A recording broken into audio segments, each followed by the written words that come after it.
The Super League is a proposed complete fix to something that doesn't need a complete makeover. Tony Petitti and Greg Sankey are going to make sure that this proposed makeover never, ever sees the light of day. From LA to Piscataway, all Big Ten all year long. This is Big Ten 10. College football is not this broken down 1979 Chevelle that's sitting out in a shed in the middle of the woods. Sure, college football has its issues, and issues need to be fixed regarding player movement, regarding name, image, and likeness, regarding transfer portal, regarding the calendar. We all know that. We all know that these things need to be fixed. But let's look at college football from 10,000 feet in the air. And of course, I'm going to use the Big Ten example, right?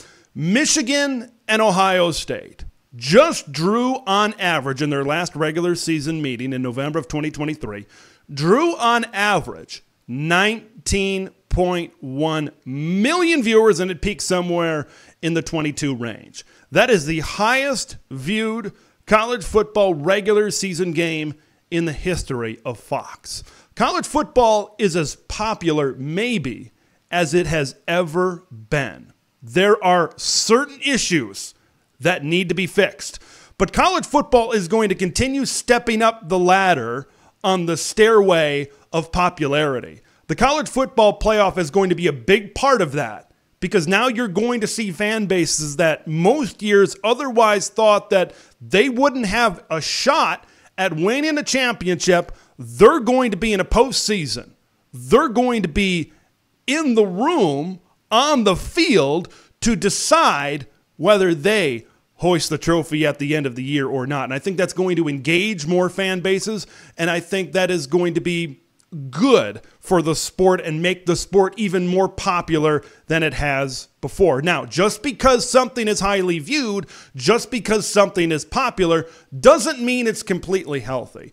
I made the comparison a few weeks back. College football has maybe had a little bit too much pina coladas. Maybe we've had a little bit too much fun, over the years. We got our face in the sand a little bit.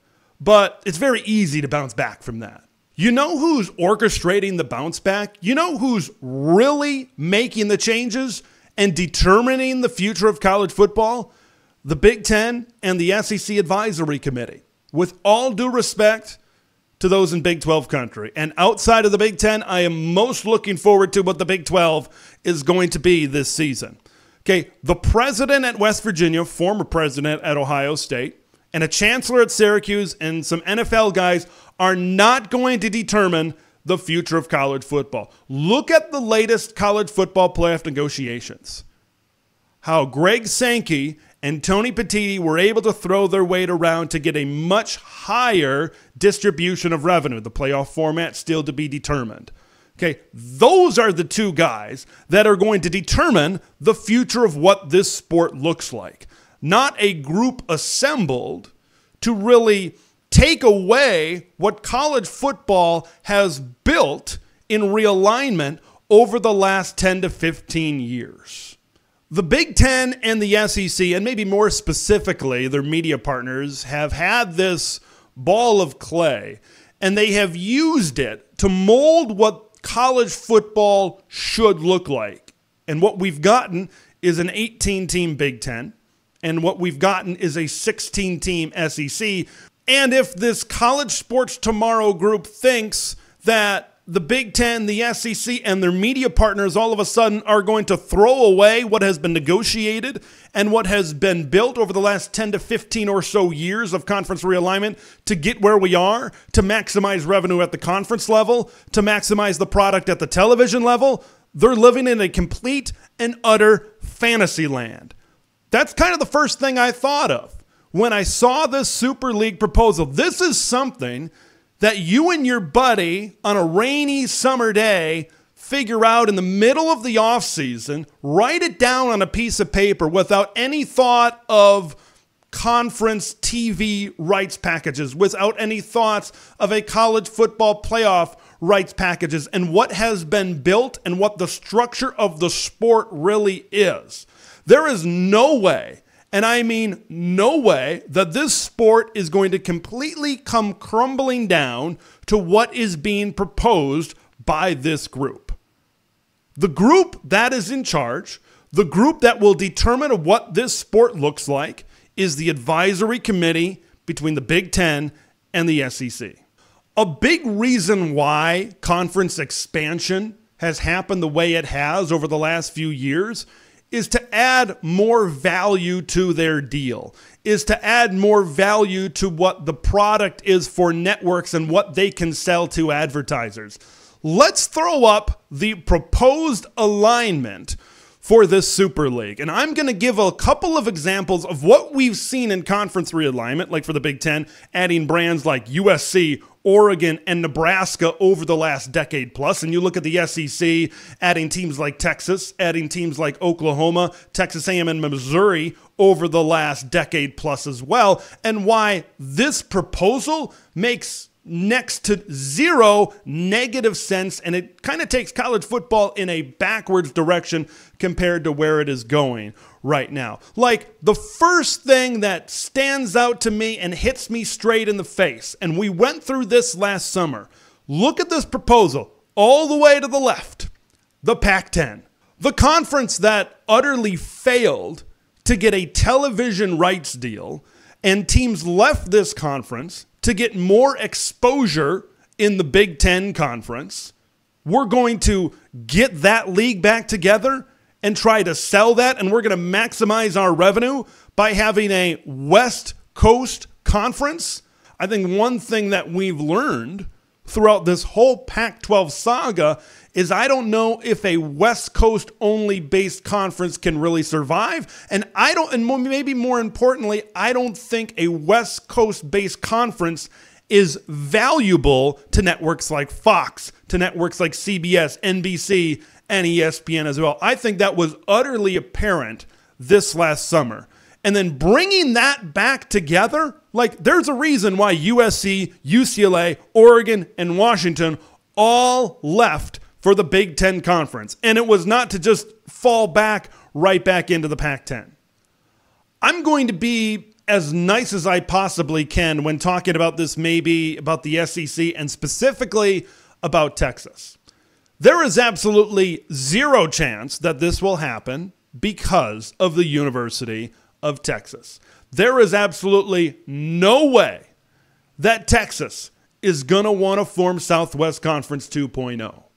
Texas saw the success that Texas A&M was having in the SEC, and they don't want to play Houston. They don't want to play TCU. They don't want to play SMU. They want to play Florida. They want to play Georgia. Like, this is, once again, this is the reason why conference realignment and conference expansion has happened the way it has. Conferences, schools, TV networks all need to sign off on this.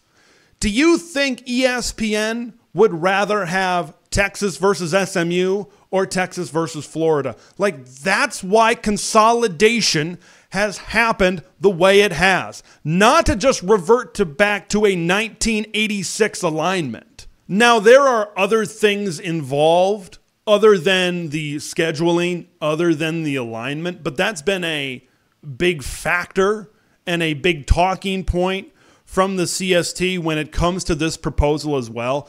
That is far from the most important thing that we have to deal with. And I'm going to circle back to what I talked about at the beginning of this. The Big Ten and the SEC are tackling the real issues that need to be solved. The number one issues. This right here, these divisions, these pods, scheduling, they proposed a 14-game regular season and a 16-team playoff. Like, that's already figured out. Okay, this goes well beyond what we need within college football, right? That's, I think, the big problem that I have with this is focusing on things that don't need to be focused on. We need to focus on contracts. We need to focus on bargaining. We need to focus on NIL. We need to focus on transfer portal.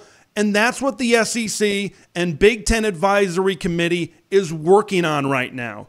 I've seen a lot of people out there that represent teams and schools in different conferences agree with me and agree that this will never see the light of day. And I think we've already seen proof why this will never see the light of day. Okay, there were scheduled meetings between this College Sports Tomorrow group talking about the Super League proposal. There were scheduled meetings with the Big Ten. There were scheduled meetings with the SEC. There were scheduled meetings with the Big 12. All of them were canceled. You know the only major conference that took a meeting with the CST? The ACC. And it makes sense as to why that is the case. The Big 10, the SEC, and the Big 12, they know their place. They feel fairly solidified in their place in college football. You know who's not solidified? The ACC. The ACC, the conference now that is on the brink, just like the Pac-12 was last summer. I know the circumstances are pretty different considering where their television deals expire, but the ACC is a conference that's on the brink right now, and they might want something like this to be able to save them. It's not going to save them.